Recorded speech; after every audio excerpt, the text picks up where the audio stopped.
कहानी नंबर 11। आज crime FM में सुनेंगे हाल ही में घटी बिहार के एक बहू और ससुर की घिनौने अवैध संबंध और मर्डर की कहानी। ऐसी कहानी जो एक ससुर की गलत फैसले के वजह से कई जिंदगी एक साथ बर्बाद हो जाती है। जुल्म की ये कहानी बहुत ही शर्मनाक है। ऐसी कहानी बहुत ही कम सुनने को मिलता है। तो चलिए आज की कहानी शुरू करते हैं।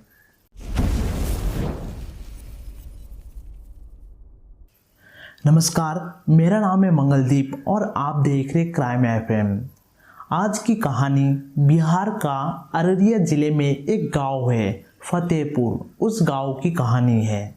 उस गांव में एक छोटा सा गरीब परिवार रहा करता था। परिवार में सास, ससुर, उनके बड़े बेटे की बहू और बड़े बेटे की 2 छोटे छोटे बच्चे थे, जिसमें से एक बच्चे की उम्र थी 1 साल और एक बच्चे की उम्र थी 2 साल।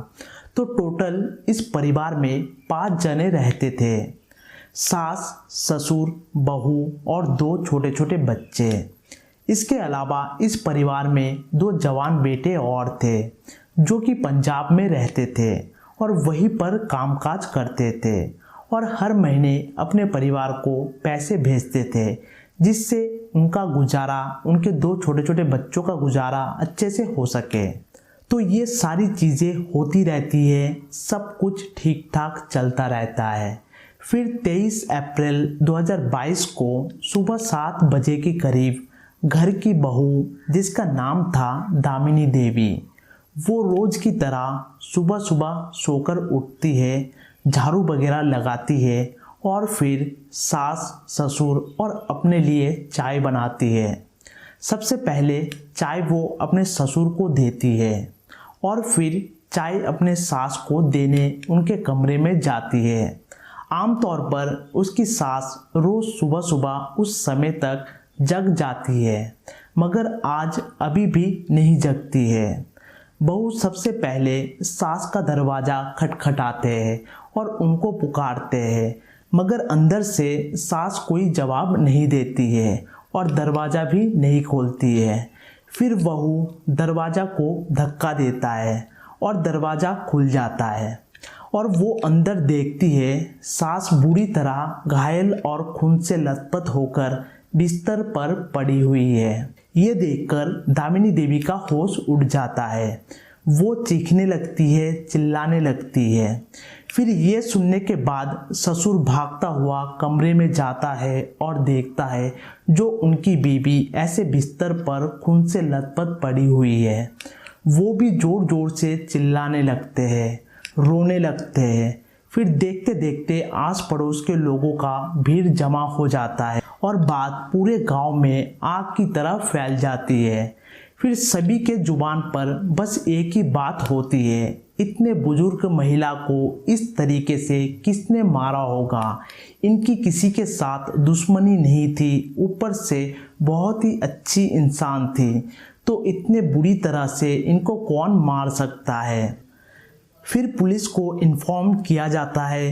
पुलिस मौके पर अपने टीम के साथ वहाँ पहुँच जाती है और वहाँ अपना काम शुरू करती है, यानी कि जांच पड़ताल। वो वहाँ जाकर लाश को अच्छे से देखती है और लाश को देखकर पता चलता है कोई धारदार चीज़ से बार बार मारकर उसकी हत्या की गई है।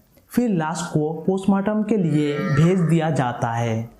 अब पुलिस घर के लोगों से, परिवार के लोगों से, गांव के लोगों से अलग अलग तरीके से पूछताछ करती है और ऐसे पूछताछ करते करते कई घंटा बीत जाती है, मगर पुलिस को कोई सफलता नहीं मिल पाती है।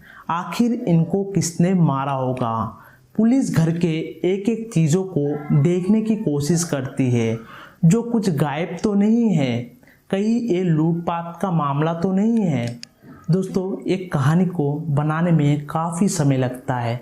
अगर आप हमारे इस काम को अप्रिशिएट करना चाहते हैं तो एक लाइक ज़रूर करना, क्योंकि आपके इसी लाइक से हमें मोटिवेशन मिलता है और हमें ग्रो होने का मौका मिलता है।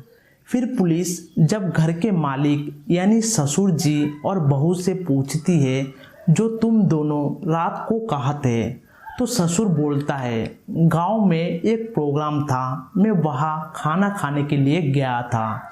और बहू भी बोलती है, यही पास में एक सार्वजनिक प्रोग्राम था और वहाँ भोजन का आयोजन भी था, तो मैं दोनों बच्चों को सुलाकर वही गई थी।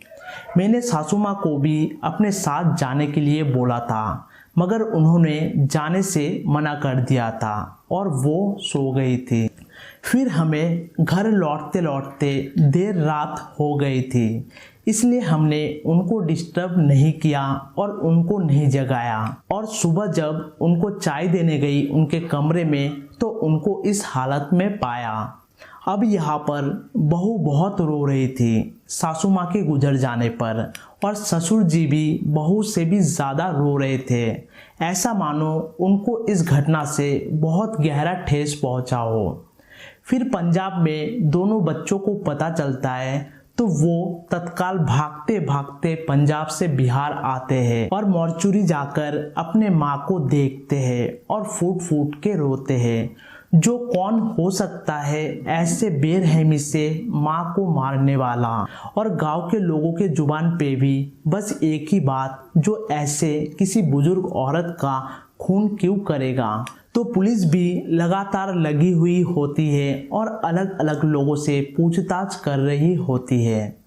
तभी उस घर के सामने वाले घर का एक छोटा 7 से 8 साल का बच्चा बोल उठता है, पुलिस अंकल, मैं आपको एक बात बताऊं। तो ये सुनने के बाद पुलिस भी हैरान हो जाता है, जो एक बच्चा कुछ कहना चाहता है। तो पुलिस बोलता है, जो बेटा बताओ, तुम क्या बताना चाहते हो। तो बच्चा बोलता है, मैं अक्सर इनके घर आता जाता रहता हूँ, वो 2 छोटे छोटे बच्चों के साथ खेलने। और एक दिन जब वो उस घर में खेलने जाता है, तो वो देखता है ससुर और बहू आपत्तिजनक स्थिति में है। ये बात गांव के बहुत कम लोग जानते थे, मगर जब बच्चे ने देखा तो यही बात पुलिस को बता दी। फिर पुलिस ये बात ससुर जी और बहू से पूछती है, तो वो दोनों साफ साफ इनकार कर देते हैं और भड़क जाते हैं। बोलते हैं ये सब गलत बात है, झूठ है, ऐसी कुछ बात नहीं है। मगर पुलिस को केस थोड़ा बहुत समझ आने लग गया था।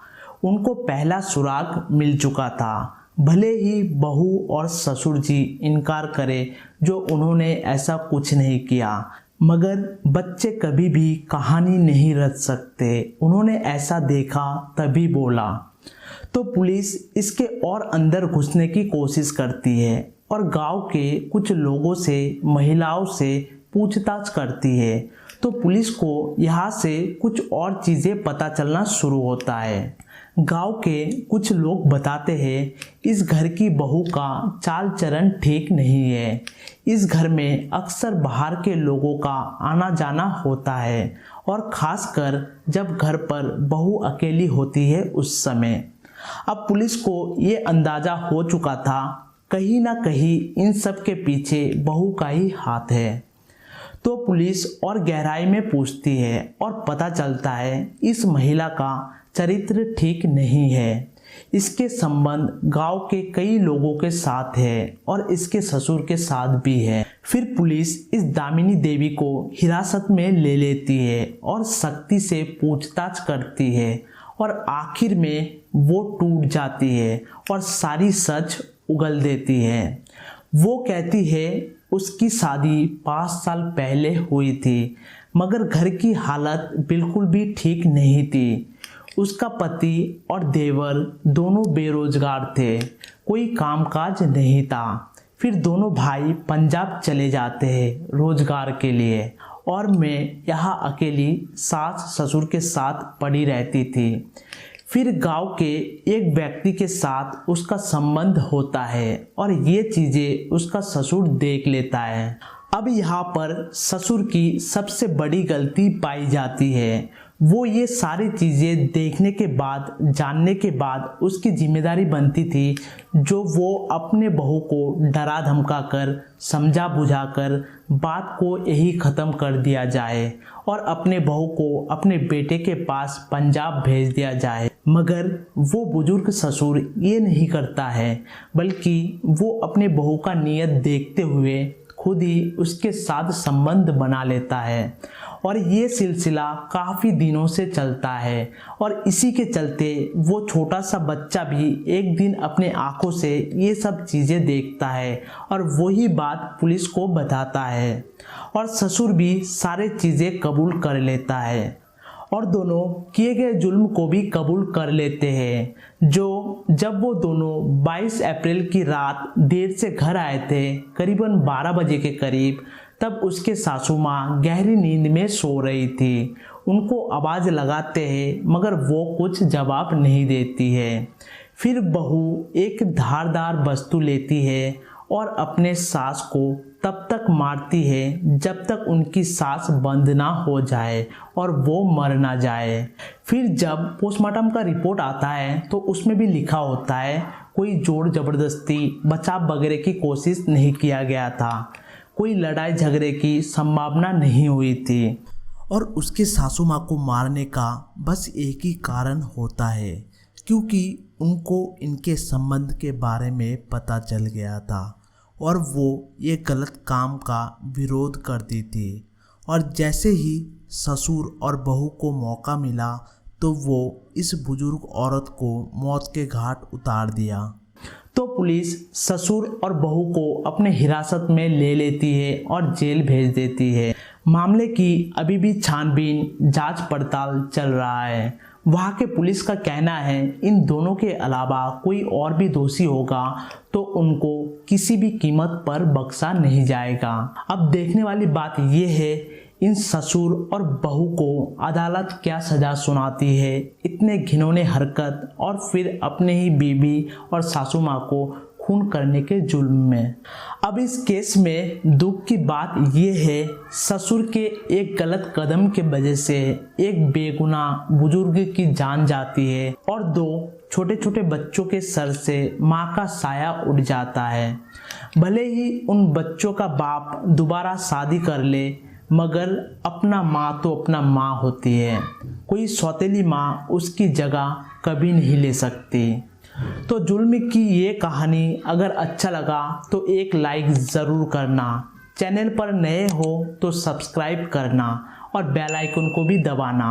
अब आपसे मिलेंगे दूसरे कोई और जुल्म की कहानी में, तब तक के लिए जय हिंद जय भारत।